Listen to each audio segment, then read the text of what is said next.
ఏమిటంటే సృష్టికర్తకు నేను గొప్ప కార్యములను చేసేదను. ఏమన్నాడు? సృష్టికర్తనకు నేను గొప్ప కార్యములను చేసేదను. ఆయన ఎవరంట? సృష్టికర్త.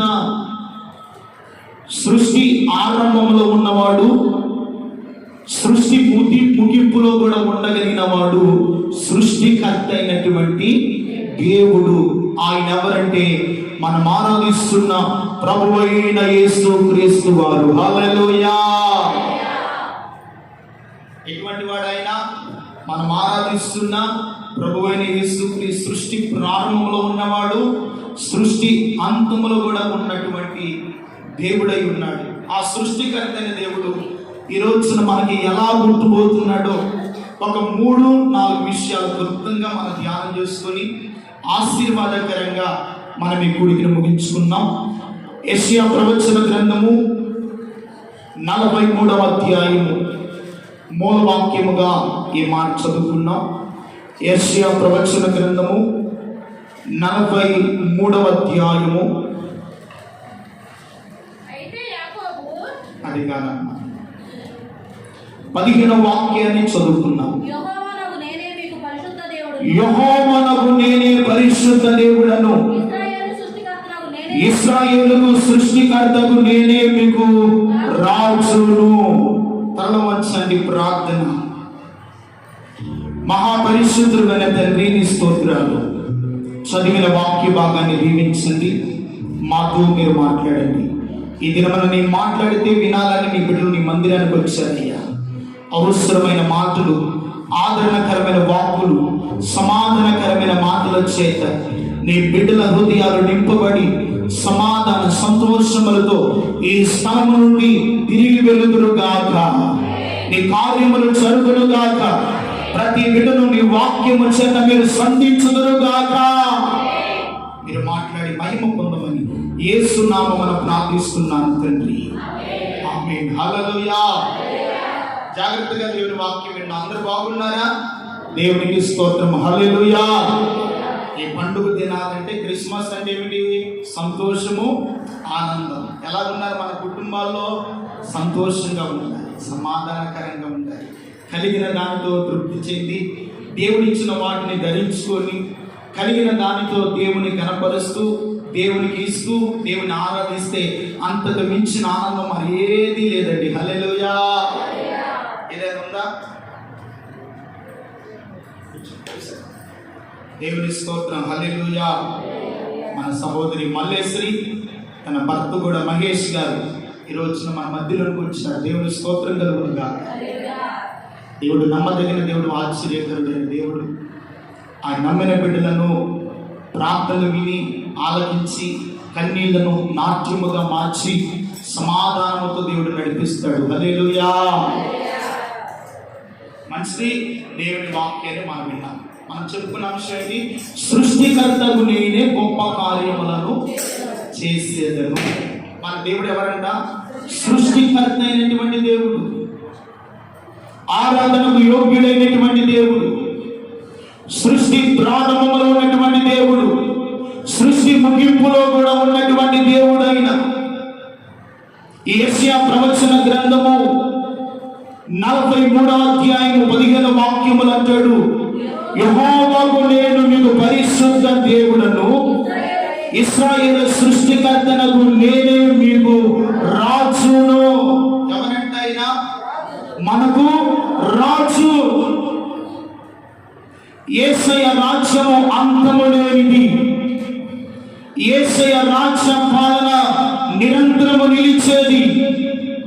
ఈ లోక రాజ్యాలన్నీ ఒక రోజున మన ప్రభువు అయిన యేసుక్రీస్తు వారి ఎదుట సాగిలపడాలి. హల్లెలూయా. ఎవరి ఎదుట సాగిలపడాలి? యేసయ్య ఎదుట సాగిలపడాలి. మనకు రాజు ఆయన, మన సృష్టికర్త అయిన దేవుడు ఆయన, మనను కలుగు చేసిన వాడు ఆయన, మనము తల్లి గర్భములో భిన్నముగా రూపింపబడక మునిపే ఆయన కన్నును మనను చూసి మనము ఎలాగ ఉండాలో దేవుడు ఆయన నిర్ణయంలో ఉంచాడు. అందుకనే దేవుడి వాక్యం అంటుంది, ఇశ్రాయేలు సృష్టికర్తకు నేను మీకు రాజును. మన దేవుడు ఎవరంట? రాజు. అందుకనే పేతురు రాసిన పత్రికలు అంటాడు, మన ఆరాధిస్తున్న దేవుడు రాజులకు రాజు, ప్రభువులకు ప్రభువు అయి ఉన్నాడు. దేవునికి మహిమ కలుగును గాక. ఎవరంట ఆయన? రాజులకు రాజు, ప్రభువులకు ప్రభువు. రారాజుగా ఈ లోకానికి జన్మించాడు. ఆయన జన్మ దినము అనేకులకు ఆనందాన్ని, సంతోషాన్ని తీసుకుని వచ్చింది. ఎందుకంటే మాకు మెస్సయ్య అనే రాజు పుట్టాడు. ఆ రాజు పరిపాలన సదాకాలము నిలిచి ఉండేది. ఆయన రాజ్యము అంతమలేనిది. ఆయన రాజ్య పాలన యుగ యుగములు నిరంతరము నిలిచి ఉండేది. హల్లెలూయా. ఆయన రాజ్య పాలన యుగ యుగములు నిరంతరము నిలిచి ఉండేది. ఈ లోక రాజ్యాలు ఎన్నో సిద్ధాంతాలు తీసుకొని రావచ్చు, ఎన్నో కట్టుబడులు తీసుకొని రావచ్చు, ఎన్నో శాస్త్రాలు జారీ చేయవచ్చు. యేసయ్య రాజ్యము ఎదుట ఏ రాజకీయ నాయకుడి యొక్క శాసనము దేవుడు రద్దుపరచునుగాక. ఏ రాజ్యం యొక్క రాజ్య పాలన, దేవుని రాజ్యం ఎదుట నా దేవునికి వ్యతిరేకంగా విరోధముగా నిరూపింపబడిన ఏ రాజ్యమైన, ఏ రాజ్య పాలన నిలువ నేరదు. యేసయ్య ఎదుట మనం భయపడనక్కర్లేదు. యేసయ్య నమ్ముకుంటే ఏదో శిక్ష వచ్చిందని, ఏదో 600 ముద్రని ఏమి భయపడనక్కర్లేదు. ఈ లోకంలో ఏది వచ్చినా రాకపోయినా, గవర్నమెంట్ ద్వారా ఏది అందుకున్నా అందుకోకపోయినా, యేసయ్య జీవ గ్రంథమందు మన పేర్లు లెక్కించబడి యేసయ్యతో పరలోకములో ఆనందించడమే మనకు దేవుడిచ్చిన ఉన్నతమైన నిరీక్షణ. చప్పట్లు కొట్టు దేవునికి మహిమ కలుగును గాక. అది సంతోషం. ఈ లోకంలో ఏది మనకు వచ్చినా యేసయ్య రాజ్యములో ఉండే చాలు. అందుకని ఇశ్రాయేలు పరిశుద్ధ దేవుడునకు నేను మీకు రాజునై ఉన్నాను, సృష్టికర్తను. నీ సృష్టికర్తైన దేవుడు ఎవరు అనుకుంటున్నావు? ఆయన సమర్థుడు అనుకుంటున్నావా? నీ కష్టాలు తీర్చలేని వాడు అంటున్నావా? నీ బాధలను తీర్చలేని వాడు అనుకుంటున్నావా? నీ కన్యలను ఆశీర్వాదకరంగా మార్చలేని వాడు అనుకోవచ్చు. నీ సృష్టికర్తైన దేవుడు ఎటువంటి వాడంటే గొప్ప కార్యములను మన జీవితాలలో చేయడానికి, జరిగించడానికి ఆయన శక్తి సంపన్నుడైన దేవుడు. హల్లెలూయా. ఎటువంటి వాడైనా శక్తి సంపన్నుడైనటువంటి దేవుడు. ఆ దేవుడు అంటున్నాడు, ఇదిగో ఇశ్రాయేలు సృష్టికర్తనకు నేను మీకు రాజును. అందుకే యేసయ్య రారాజుగా ఈ లోకానికి వచ్చాడు. ఆయన రాజుగా వచ్చాడు.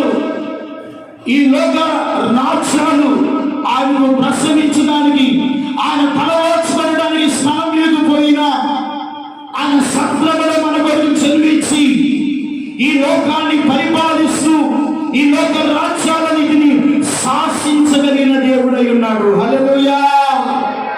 ఎవరంటే ఆయన శాసించగలిగినటువంటి దేవుడు. ఆ అధికారాన్ని ఆయన నమ్మిన బిడ్డలకు దేవుడు ఇచ్చాడు. నా యందు విశ్వాసం ఉంచిన వారు నాకంటే గొప్ప కార్యాలు చేస్తారు. అయితే ఈ రోజున మన వాక్య అంశం ఏమిటంటే సృష్టికర్తకు నేను మీకు రాజు. ఆయన రాజుగా ఉంటే మొదటిగా ఆయన మనకిచ్చేది, ఆయన ఎలా ఉంటాడంటే ఆదరణకర్తగా ఉంటాడు. ఒకటి ఎలా ఉంటాడంటే ఆయన ఆదరణకర్తగా. యోహాను సువార్త 14వ అధ్యాయం 26వ వాక్యం. ఆదరణకర్త అనగా తండ్రి నా నామమున ఆ పంపబోవు పరిశుద్ధాత్మ సమస్తమును మీకు బోధించి మీకు జ్ఞాపకము చేస్తున్నాను. చాలండి. యేసు ప్రభు వారు చెప్తున్నాడు 25వ వాక్యం అంటాడు, నేను మీ యొద్దకు ఉండగానే ఈ మాటలు మీతో చెప్పి తిని ఆదరణకర్త అనగా తండ్రి నామమున పంపబోవు పరిశుద్ధాత్ముడు పరిశుద్ధాత్ముడు అన్న దగ్గర రెండు అంకేసి కింద పుట్టినోట్లో ఉంది ఉత్తరవాది. ఎవరంటే ఆయన ఉత్తరవాది. మన సృష్టికర్త అయిన దేవుడు మనకు రాజుగా ఉంటానన్నాడు కదా. ఆ రాజు మనం ఏం చేస్తాడంటే మన కుటుంబాలకు, మన బిడ్డలకు, మన కలిగిన సంవత్సరానికి ఆయన ఆదరణకర్తగా ఉండే దేవుడు. ఎలా ఉంటాడు? ఆదరణకర్తగా.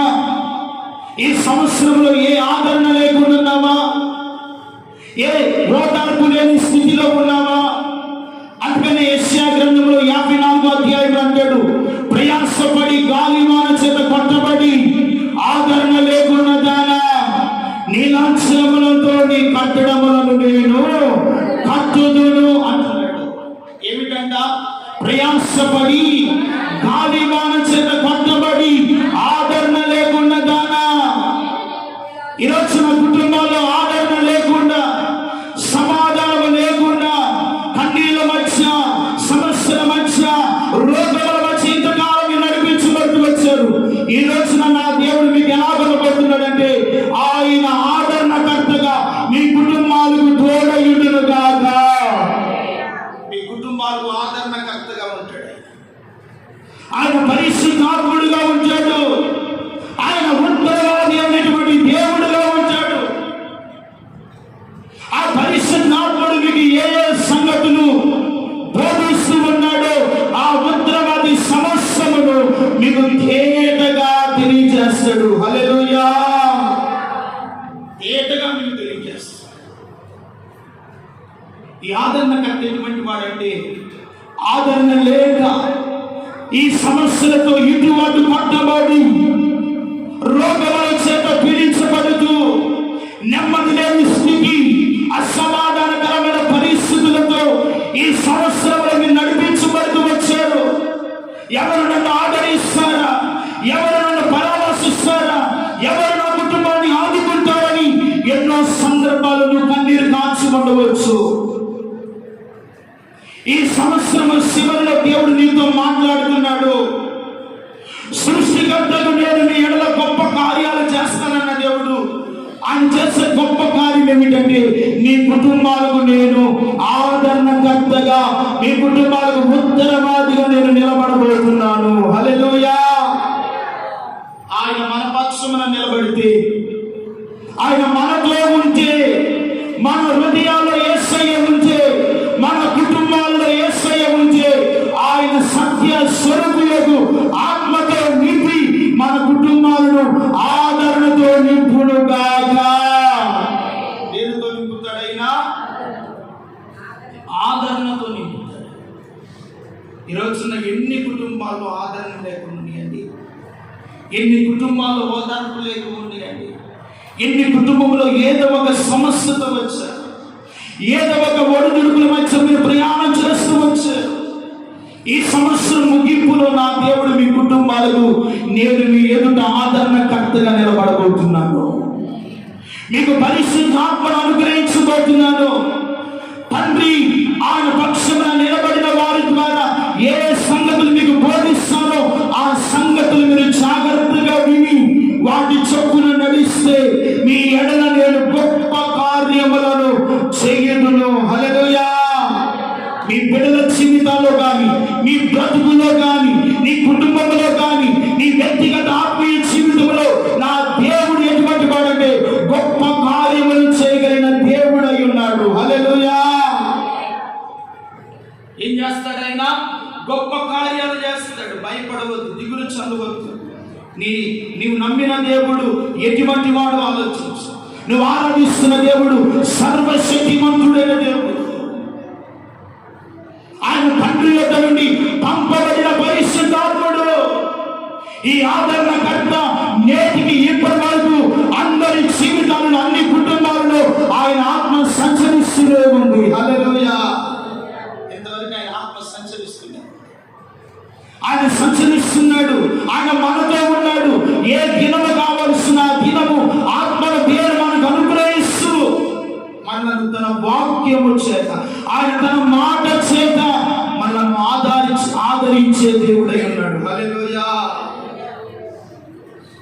అందుకని నీలాంఛనములతో నింపు పునాదులను నేను కట్టుదును, మాణిక్యములతో సూర్యకాంతములతో నీ గుమ్మములను నేను స్థిరపరచుదును. నీవు నీతి గల దానవై, నీవు నీతి గల వాడవై స్థాపించబడతావు. భీతి భయము నీకు దూరముగా ఉండును గాక. ఎలాగుంటుంది? నీకు దూరముగా ఉంటాయి. ఇంతకాలము భీతి మనలో ఉంది కదా, ఇంతకాలము భయపడుతూ వచ్చాం కదా, ఇంతకాలము బిక్కుమంటూ వచ్చాం కదా. ఇదిగో ఆయన యుద్ధ నుండి పంపబడిన ఆదరణకర్త ఈ సంవత్సరం ఆఖరులో మనందరినీ, మన కుటుంబాలను, ఈ సంఘమును ఆదరణకర్తయే రాబోయే వచ్చడానికి ఆ ఆదరణకర్త ఆనందముతో సమాధానములతో మనలను, మన బిడ్డలను, మన కుటుంబాలను నూతన వత్సరములోకి నడిపించునుగాక.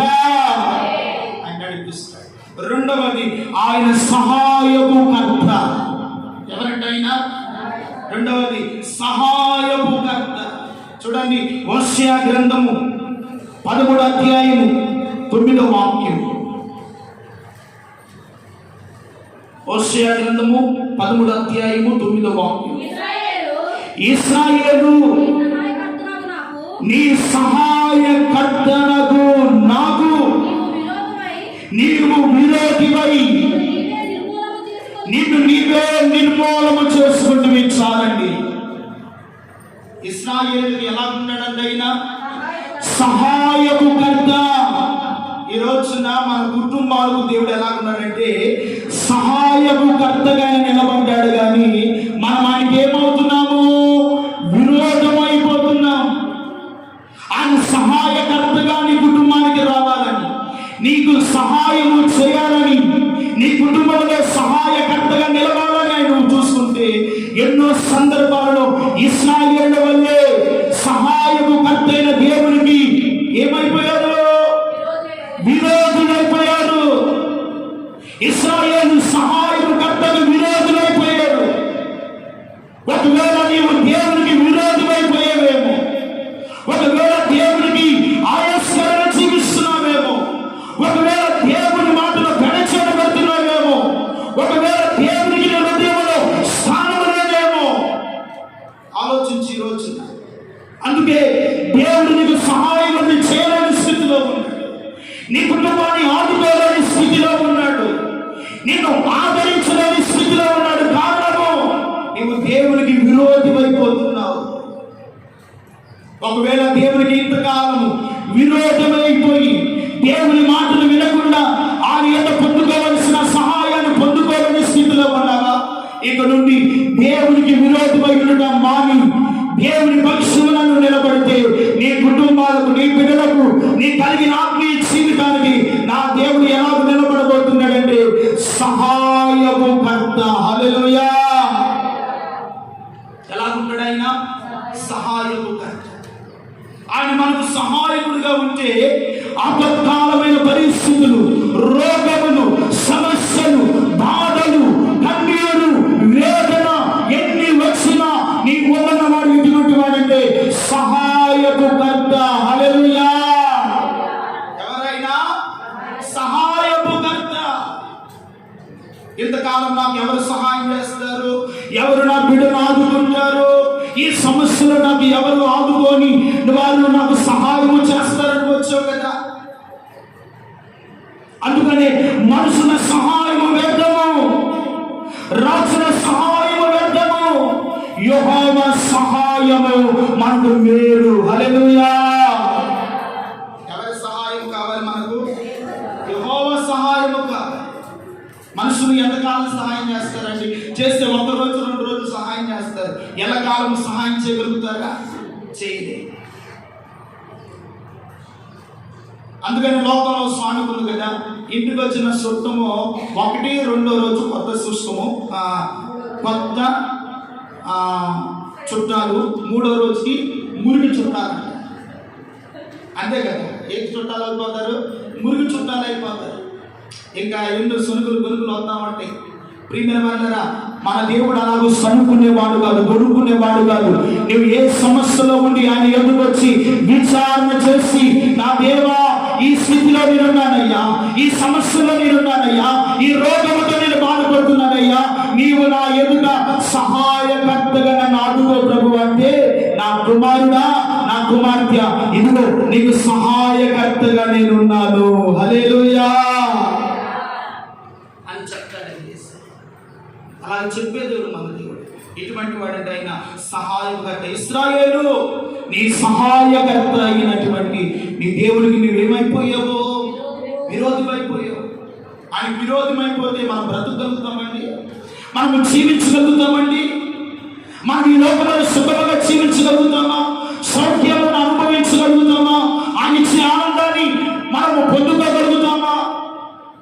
అన్ని విషయాల్లో సౌఖ్యముగా ఉండగలుగుతామా? అలాగ నీవు ఉండాలి అంటే దేవుడికి మనం ఎన్నడూ కూడా విరోధులము కాకూడదు. మన క్రియల ద్వారా, మన జీవితం ద్వారా దేవుడికి ఎన్నడూ కోపము రేపకూడదు. ఇశ్రాయేలు పలుమార్లు దేవునికి కోపము రేపినా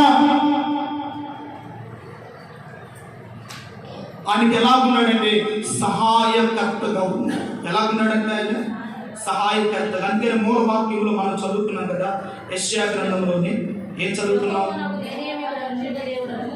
కింద వాక్యం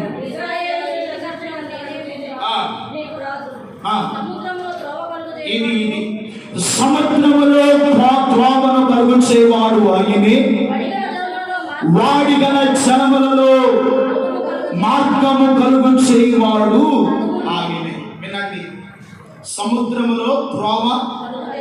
ఇప్పుడు ఇశ్రాయేలు సముద్రములో ఏం కలుగు చేశాడు? త్రోవను కలుగు చేశాడు. వాడిగల జనముల మధ్య మార్గముల వరకు ఏం చేశాడు? కలుగు చేశాడు. ఆయనకు విరోధులైపోయినప్పటికీ సముద్రములైన మార్గాన్ని కలుగు చేశాడు. వాడి గల జనముల మధ్య మార్గాన్ని సిద్ధపరిచాడు. వారి కోరుకున్న రేవునకు దేవుడు వారికి సహాయకర్త అయి నడిపించాడు. చప్పలు కొట్టు, దేవునికి మహిమ కలుగును గాక. ఎలాగున్నాడు? వారికి సహాయకర్తగా ఉన్నాడు. ఈ రోజున నీ కుటుంబానికి రెండవదిగా నా దేవుడు ఎలా ఉండబోతున్నాడంటే సహాయకర్తగా. వింటున్నావా దేవుని బిడ్డ? ఎలా ఉండబోతున్నాడు ఇంటికి? సహాయకర్త. ఒకవేళ నీ భర్త మారలేదా? అయ్యా నాకు సహాయం చేయ ప్రభువా, ఈ భర్త ద్వారా ఎన్నో బాధలు, ఎన్నో ఇబ్బందులు పడ్డాను. ఇదిగో నా భర్తను కూడా నీ వైపు మళ్ళించుకొని నన్ను ఆదరించండి ప్రభువా. నా కుటుంబానికి, నా బిడ్డలకు నీవు సహాయకర్తగా నిలబడితే ఏ రోగ బలహీనతలు మన ఇంట్లో ఉన్నా, మన బిడ్డల జీవితాల్లో ఉన్నా, మన బ్రతుకులో ఉన్నా, మన దేవునికి ప్రార్థన చేస్తే ఆయన సహాయకర్తగా దిగి వస్తాడు. హల్లెలూయా. ఎలా వస్తాడు ఆయన? సహాయకర్త. మూడవది సమాధానకర్త. మూడవది ఏమిటి? సమాధానకర్త. మనకు తెలిసిన వాక్యమే చదవనక్కర్లేదు, వినండి.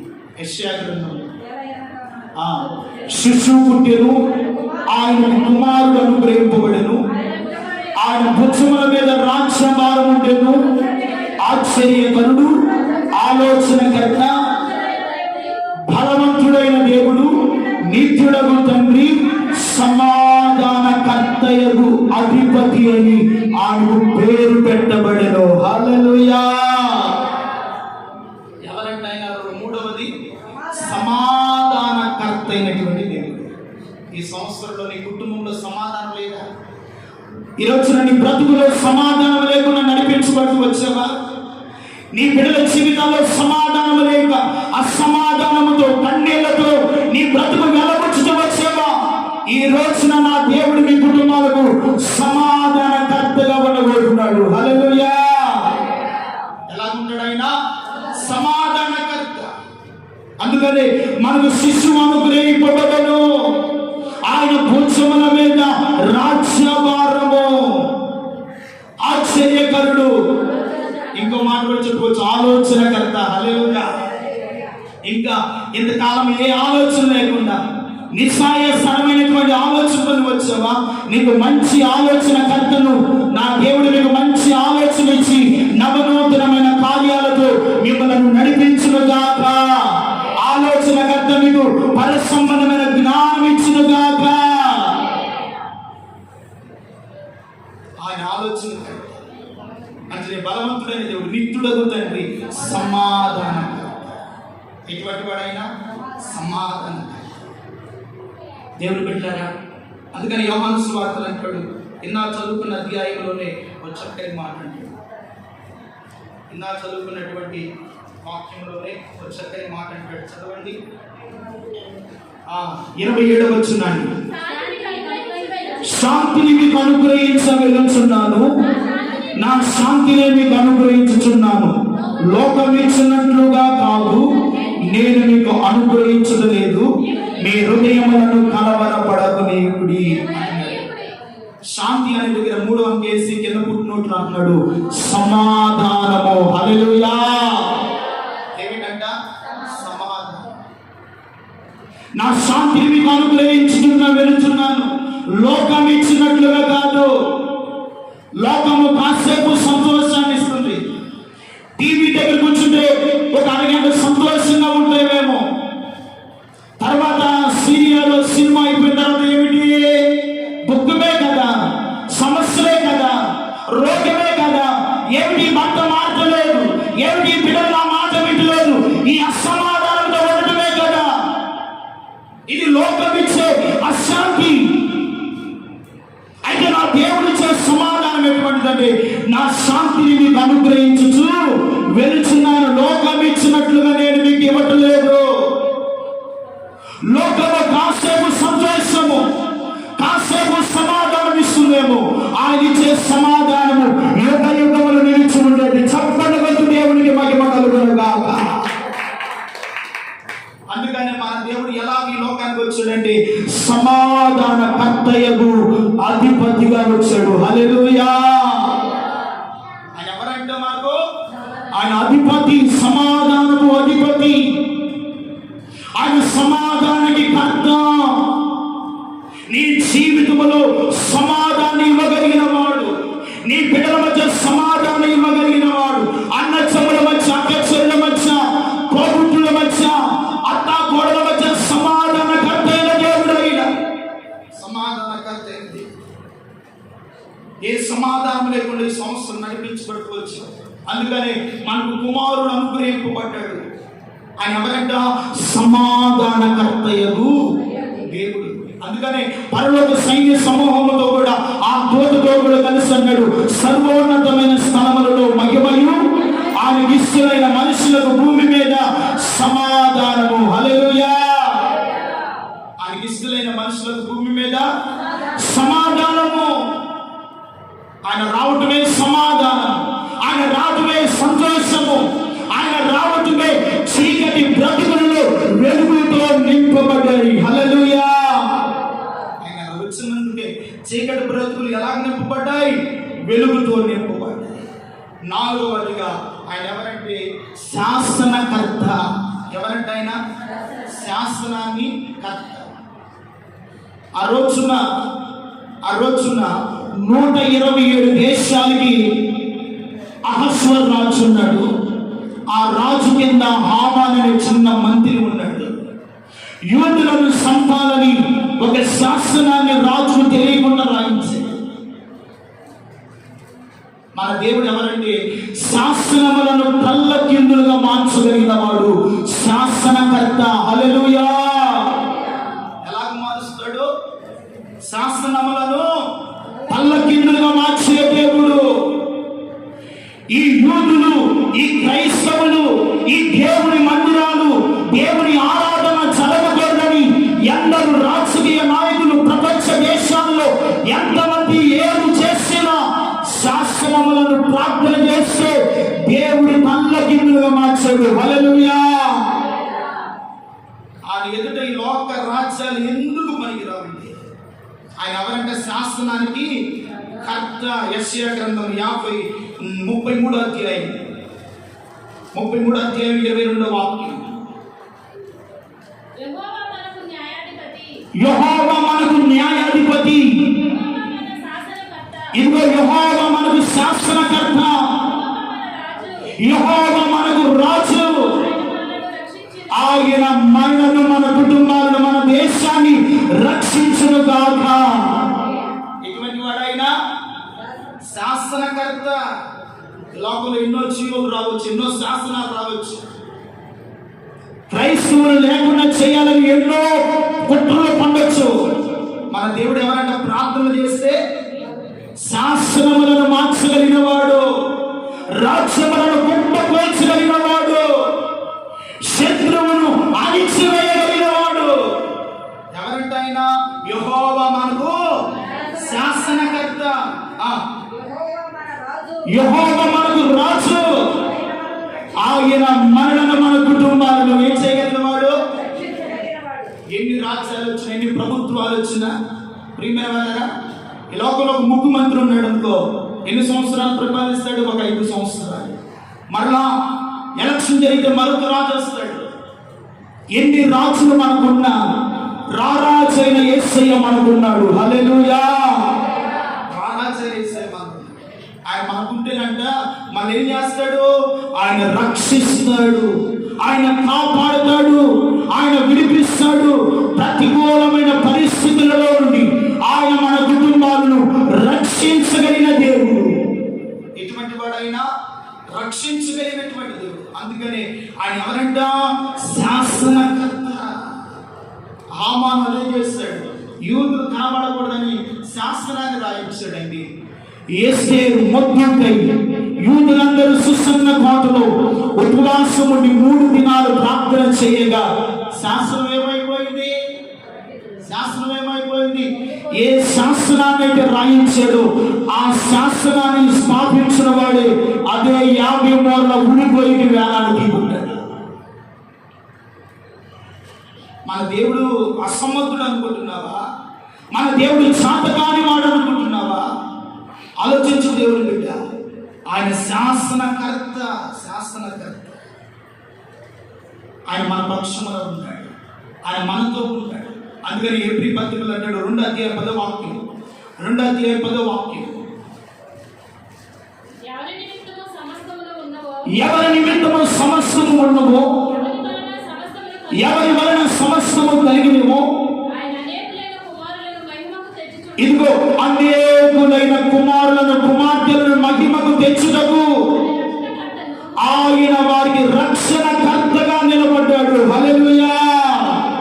యేసయ్య ఎందుకు వచ్చాడంటే అనేకులను, అనేక కుమారులను కుమార్తెలను ఆయన మహిమకు తెచ్చుటకు రక్షణకర్తగా వచ్చాడు. ఆయన ఎలాగున్నాడు? ఆయన రక్షణకర్త. అందుకనే నశించిన దాన్ని వెతక రక్షించడానికి ఆయన రక్షణకర్తగా వచ్చాడు.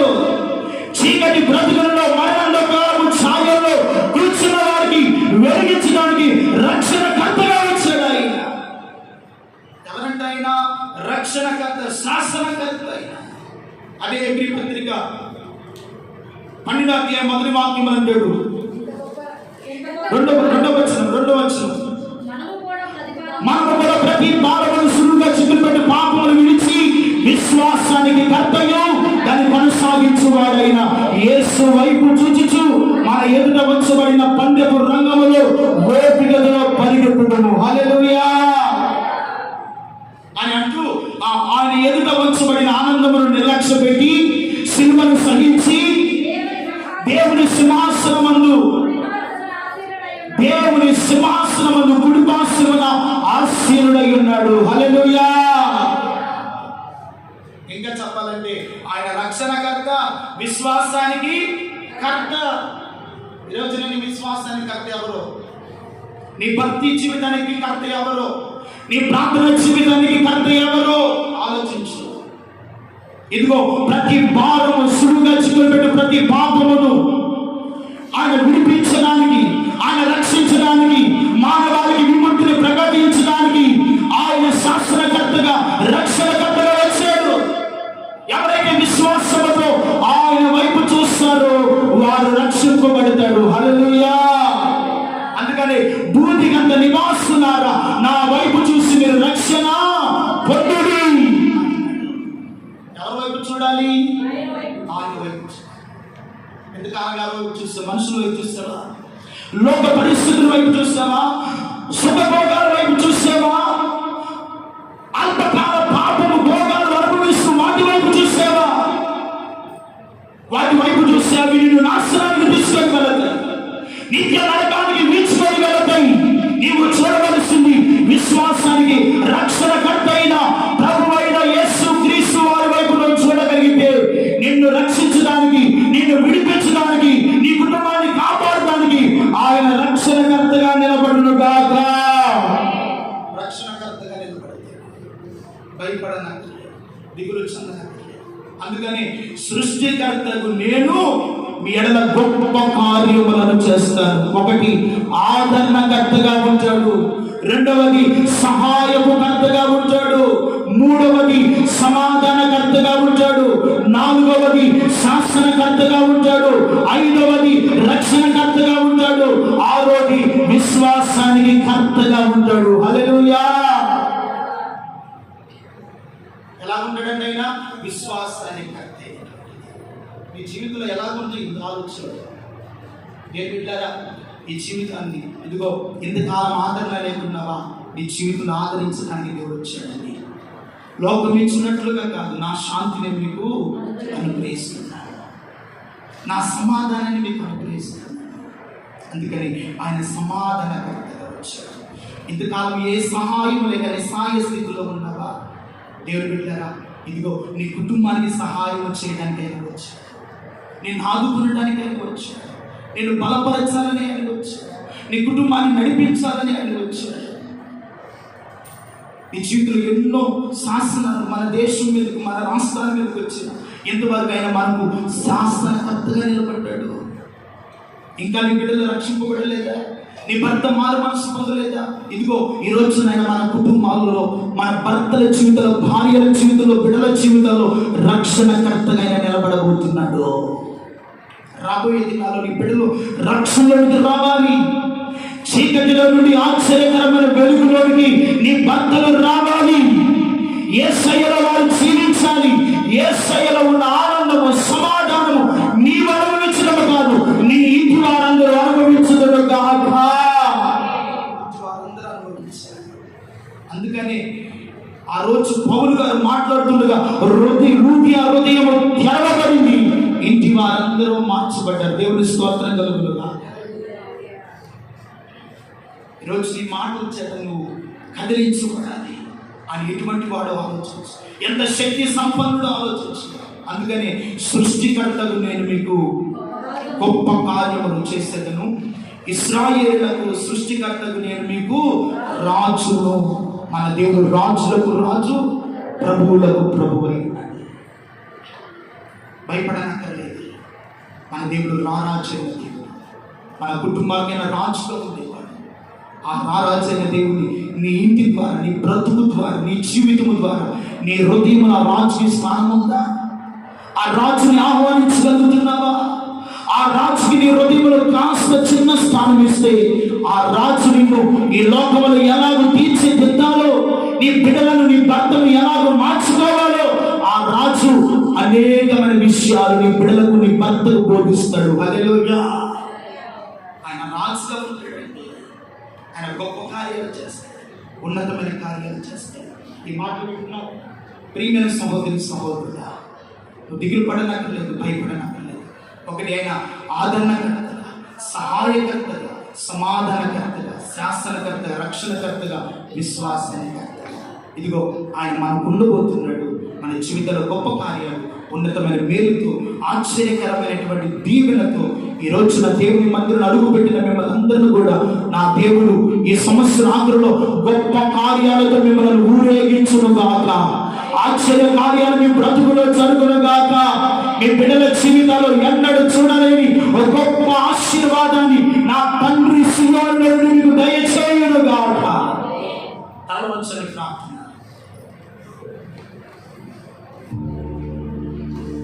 తలవంచని ప్రార్థన.